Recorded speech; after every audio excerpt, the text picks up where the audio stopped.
এই মুহূর্তে দর্শক বন্ধুগণ আপনারা দেখছেন সবুজবঙ্গ নিউজ। এবার ত্রিপুরাতে সিপিআইএম এ যোগদানের কর্মসূচি। কার্যত সিপিআইএম এর যিনি বিরোধী দলনেতা জিতেন্দ্র চৌধুরীর আবারও লাল ঝান্ডার শক্তি প্রয়োগ বলাই যেতে পারে উত্তর পূর্বে রাজ্যের ত্রিপুরায়। জনজাতি ভোটাররা শয়ে শয়ে বামেদের দিকে কিন্তু একটা ভরসা রাখতে পারে বলে এমনটাই সূত্রের খবর ইঙ্গিত। কিছুদিন আগে আমরা দেখেছিলাম যে বিজেপিতে যোগদান করছে, আবার কিছুদিন পূর্বের কথা যদি আমরা উল্লেখ করে তুলে ধরি তাহলে সিপিআইএম এর দাপটটা কিন্তু স্পষ্ট হচ্ছে। 25 বছর বাম শাসন ছিল উত্তর পূর্বের রাজ্যের ত্রিপুরায়।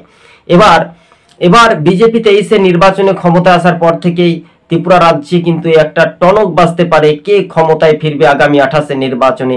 তার আগেই কিন্তু বামেদের দলে কিন্তু 1900 জনেরও বেশি ভোটার গোপনে যোগাযোগ রাখছে, সিপিআইএম এ যোগ দিতে পারে এমনটাই সূত্র মারফত খবর। ত্রিপুরার এডিসি ভিলেজ নির্বাচন বেশ বিষয় নিয়ে কিন্তু আলোচনা হচ্ছে এমনটাই।